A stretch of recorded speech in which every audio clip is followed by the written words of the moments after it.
بسم الله الرحمن الرحيم. الحمد لله الذي أنزل على عبده الكتاب ولم يجعل له عوجا قيما لينذر بأسا شديدا من لدنه ويبشر المؤمنين الذين يعملون الصالحات أن لهم أجرا حسنا ماكثين فيه أبدا وينذر الذين قالوا اتخذ الله ولدا ما لهم به من علم ولا لآبائهم كبرت كلمة تخرج من أفواههم إن يقولون إلا كذبا فلعلك باخع نفسك على آثارهم إن لم يؤمنوا بهذا الحديث أسفا إنا جعلنا ما على الأرض زينة لها لنبلوهم أيهم أحسن عملا وإنا لجاعلون ما عليها صعيدا جرزا أم حسبت أن أصحاب الكهف والرقيم كانوا من آياتنا عجبا إذ أوى الفتية إلى الكهف فقالوا ربنا آتنا من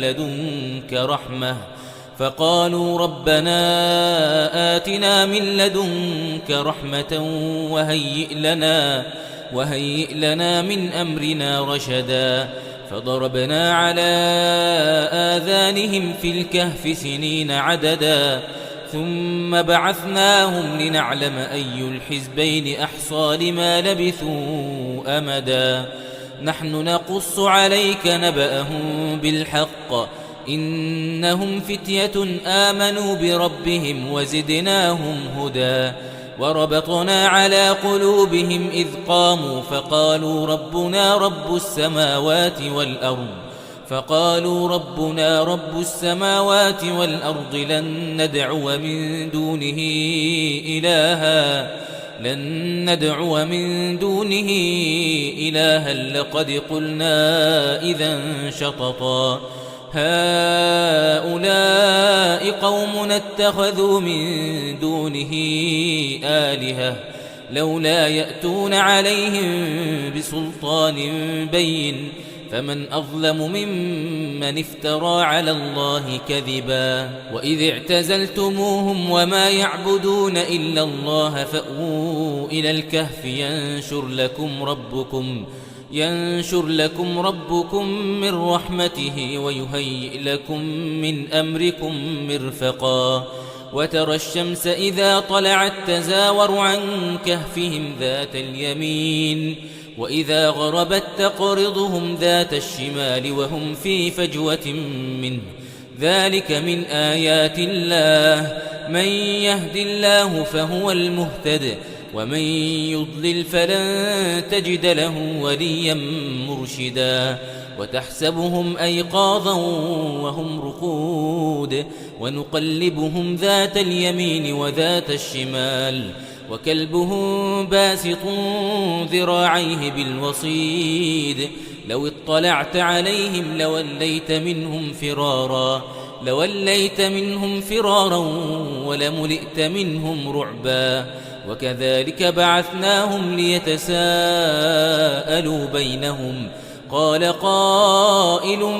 منهم كم لبثتم قالوا لبثنا يوما أو بعض يوم قالوا ربكم أعلم بما لبثتم فابعثوا أحدكم بورقكم هذه إلى المدينة فلينظر أيها أزكى طعاما فليأتكم برزق منه وليتلطف ولا يشعرن بكم أحدا إنهم إن يظهروا عليكم يرجموكم أو يعيدوكم في ملتهم ولن تفلحوا إذا أبدا وكذلك أعثرنا عليهم ليعلموا أن وعد الله حق وأن الساعة لا ريب فيها وأن الساعة لا ريب فيها إذ يتنازعون بينهم أمرهم فقالوا بنوا عليهم بنيانا ربهم أعلم بهم قال الذين غلبوا على أمرهم لنتخذن عليهم مسجدا سيقولون ثلاثة رابعهم كلبهم ويقولون خمسة سادسهم كلبهم رجما بالغيب ويقولون سبعة وثامنهم كلبهم قل ربي أعلم بعدتهم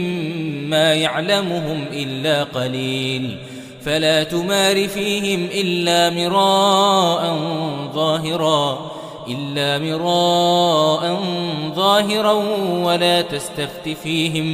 ولا تستفت فيهم منهم أحدا ولا تقولن لشيء إني فاعل ذلك غدا إلا أن يشاء الله واذكر ربك إذا نسيت وقل عسى أن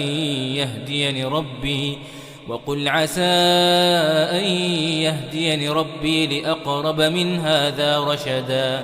ولبثوا في كهفهم 300 سنين وازدادوا 9 قل الله أعلم بما لبثوا له غيب السماوات والأرض أبصر به وأسمع ما لهم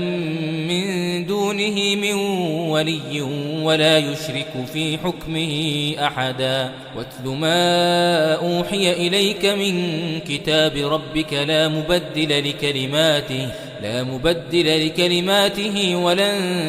تجد من دونه ملتحدا واصبر نفسك مع الذين يدعون ربهم بالغداة والعشي يريدون وجهه ولا تعد عيناك عنهم تريد زينة الحياة الدنيا ولا تطع من أغفلنا قلبه عن ذكرنا واتبع هواه وكان أمره فرطا وقل الحق من ربكم فمن شاء فليؤمن ومن شاء فليكفر إنا أعتدنا للظالمين نارا أحاط بهم سرادقها وإن يستغيثوا يغاثوا بماء كالمهل يشوي الوجوه بئس الشراب وساءت مرتفقا إن الذين آمنوا وعملوا الصالحات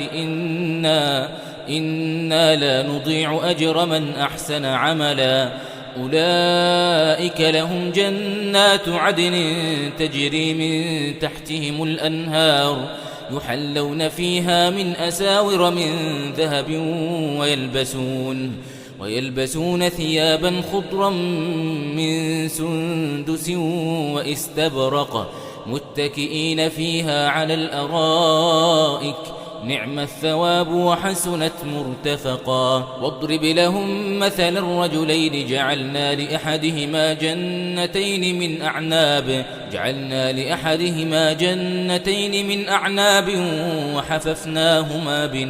وحففناهما بنخل وجعلنا بينهما زرعا كلتا الجنتين آتت أكلها ولم تظلم منه شيئا وفجرنا خلالهما نهرا وكان له ثمر فقال لصاحبه وهو يحاوره أنا أكثر منك مالا وأعز نفرا ودخل جنته وهو ظالم لنفسه قال ما أظن أن تبيد هذه أبدا وما أظن الساعة قائمة ولئن رددت إلى ربي لأجدن خيرا منها منقلبا قال له صاحبه وهو يحاوره أكفرت بالذي خلقك من تراب ثم من نطفة ثم سواك رجلا لكن هو الله ربي ولا أشرك بربي أحدا ولولا إذ دخلت جنتك قلت ما شاء الله لا قوة إلا بالله إن ترني أنا أقل منك مالا وولدا فعسى ربي أن يؤتيني خيرا من جنتك ويرسل عليها حسبانا من السماء فتصبح صعيدا زلقا أو يصبح ماؤها غورا فلن تستطيع له طلبا وأحيط بثمره فأصبح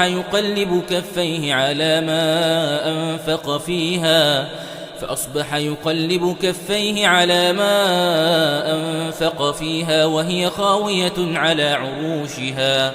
ويقول يا ليتني لم أشرك بربي أحدا ولم تكن له فئة ينصرونه من دون الله وما كان منتصرا هنالك الولاية لله الحق هو خير ثوابا وخير عقبا واضرب لهم مثل الحياة الدنيا كماء إن أنزلناه من السماء فاختلط به نبات الأرض فأصبح هشيما تذروه الرياح وكان الله على كل شيء مقتدرا المال والبنون زينة الحياة الدنيا والباقيات الصالحات خير عند ربك ثوابا وخير أملا ويوم نسير الجبال وترى الأرض بارزة وحشرناهم فلم نغادر منهم أحدا وعرضوا على ربك صفا لقد جئتمونا كما خلقناكم أول مرة بل زعمتم أن لن نجعل لكم موعدا ووضع الكتاب فترى المجرمين مشفقين مما فيه ويقولون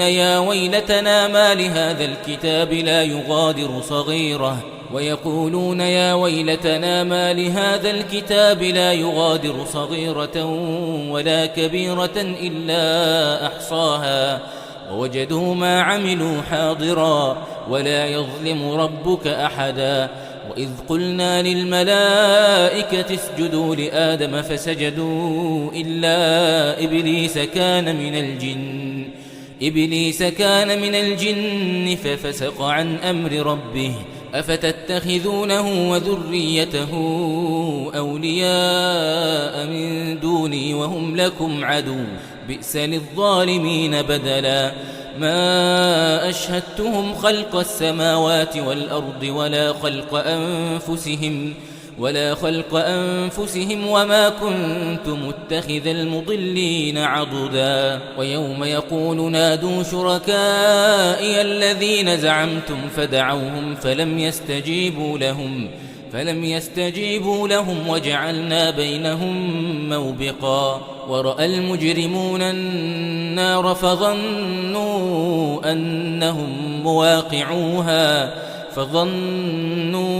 أنهم مواقعوها ولم يجدوا عنها مصرفا ولقد صرفنا في هذا القرآن للناس من كل مثل وكان الإنسان أكثر شيء جدلا وما منع الناس أن يؤمنوا إذ جاءهم الهدى ويستغفروا ربهم إلا أن تأتيهم سنة الأولين أو يأتيهم العذاب قبلا وما نرسل المرسلين إلا مبشرين ومنذرين ويجادل الذين كفروا بالباطل ليدحضوا به الحق واتخذوا آياتي وما أنذروا هزوا ومن أظلم ممن ذكر بآيات ربه فأعرض عنها ونسي ما قدمت يداه إنا جعلنا على قلوبهم أكنة أن يفقهوه وفي آذانهم وقرا وإن تدعهم إلى الهدى فلن يهتدوا إذن أبدا وربك الغفور ذو الرحمة لو يؤاخذهم بما كسبوا لعجل لهم العذاب بل لهم موعد لن يجدوا من دونه موئلا وتلك القرى أهلكناهم لما ظلموا وجعلنا لمهلكهم موعدا وإذ قال موسى لفتاه لا أبرح حتى أبلغ مجمع البحرين أو أمضي حقبا فلما بلغا مجمع بينهما نسيا حوتهما فاتخذ سبيله في البحر سربا فلما جاوزا قال لفتاه آتنا غداءنا لقد لقينا من سفرنا هذا نصبا قال أرأيت إذ أوينا إلى الصخرة فإني نسيت الحوت وما أنسانيه إلا الشيطان أن أذكره واتخذ سبيله في البحر عجبا قال ذلك ما كنا نبغ فارتدا على آثارهما قصصا فوجدا عبدا من عبادنا آتيناه رحمة من عندنا وعلمناه من لدنا علما قال له موسى هل أتبعك على أن تعلمني مما علمت رشدا قال إنك لن تستطيع معي صبرا وكيف تصبر على ما لم تحط به خبرا قال ستجدني إن شاء الله صابرا ولا أعصي لك أمرا قال فإن اتبعتني فلا تسألني عن شيء حتى أحدث لك منه ذكرا فانطلقا حتى إذا ركبا في السفينة خرقها قال أخرقتها لتغرق أهلها لقد جئت شيئا إمرا قال ألم أقل إنك لن تستطيع معي صبرا قال لا تؤاخذني بما نسيت ولا ترهقني من أمري عسرا فانطلقا حتى إذا لقيا غلاما فقتله قال أقتلت نفسا زكية بغير نفس لقد جئت شيئا نكرا قال ألم أقل لك إنك لن تستطيع معي صبرا قال إن سألتك عن شيء بعدها فلا تصاحبني قد بلغت من لدني عذرا فانطلقا حتى إذا أتيا أهل قرية استطعما أهلها فأبوا أن يضيفوهما فوجدا فيها جدارا يريد أن ينقض فأقامه قال لو شئت لاتخذت عليه أجرا قال هذا فراق بيني وبينك سأنبئك بتأويل ما لم تستطع عليه صبرا أما السفينة فكانت لمساكين يعملون في البحر فأردت أن أعيبها وكان وراءهم ملك يأخذ كل سفينة غصبا وأما الغلام فكان أبواه مؤمنين فخشينا أن يرهقهما طغيانا وكفرا فأردنا أن يبدلهما ربهما خيرا منه زكاة وأقرب رحما وأما الجدار فكان لغلامين يتيمين في المدينة وكان تحته كنز لهما وكان أبوهما صالحا فأراد ربك أن يبلغا أشدهما ويستخرجا كنزهما رحمة من ربك وما فعلته عن أمري ذلك تأويل ما لم تستطع عليه صبرا ويسألونك عن ذي القرنين قل سأتلو عليكم منه ذكرا إنا مكنا له في الأرض وآتيناه من كل شيء سببا فأتبع سببا حتى إذا بلغ مغرب الشمس وجدها تغرب في عين حمئة ووجد عندها قوما قلنا يا ذا القرنين أن تعذب وإما أن تتخذ فيهم حسنا. قال أما من ظلم فسوف نعذبه ثم يرد إلى ربه فيعذبه عذابا نكرا. وأما من آمن وعمل صالحا فله جزاء الحسنى وسنقول له من أمرنا يسرا. ثم أتبع سببا حتى إذا بلغ مطلع الشمس وجدها تطلع على قوم لم نجعل لهم من دونها سترا. كذلك وقد أحطنا بما لديه خبرا. ثم أتبع سببا حتى إذا بلغ بين السدين وجد من دونهما قوما لا يكادون يفقهون قولا. قالوا يا ذا القرنين إن يأجوج ومأجوج مفسدون في الأرض فهل نجعل لك خرجا على أن تجعل بيننا وبينهم سدا. قال ما مكني فيه ربي خير فأعينوني بقوة أجعل بينكم وبينهم ردما. آتوني زبر الحديد حتى إذا ساوى بين الصدفين قال انفخوا حتى إذا جعله نارا قال آتوني أفرغ عليه قطرا. فما استطاعوا أن يظهروه وما استطاعوا له نقبا. قال هذا رحمة من ربي فإذا جاء وعد ربي جعله دكاء وكان وعد ربي حقا. وتركنا بعضهم يومئذ يموج في بعض ونفخ في الصور فجمعناهم جمعا. وعرضنا جهنم يومئذ للكافرين عرضا. الذين كانت أعينهم في غطاء عن ذكري وكانوا لا يستطيعون سمعا. أفحسب الذين كفروا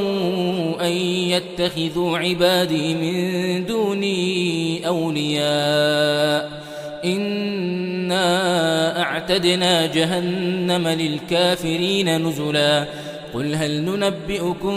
بالأخسرين أعمالا الذين ضل سعيهم في الحياة الدنيا وهم يحسبون أنهم يحسنون صنعا. أولئك الذين كفروا بآيات ربهم ولقائه فحبطت أعمالهم فلا نقيم لهم يوم القيامة وزنا. ذلك جزاؤهم جهنم بما كفروا واتخذوا آياتي ورسلي هزوا. إن الذين آمنوا وعملوا الصالحات كانت لهم جنات الفردوس نزلا خالدين فيها لا يبغون عنها حولا. قل لو كان البحر مدادا لكلمات ربي لنفد البحر قبل أن تنفد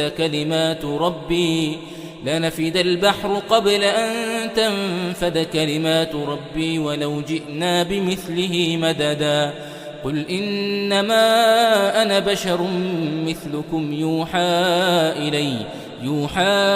إلي أنما إلهكم إله واحد. فمن كان يرجو لقاء ربه فليعمل عملا صالحا ولا يشرك بعبادة ربه أحدا.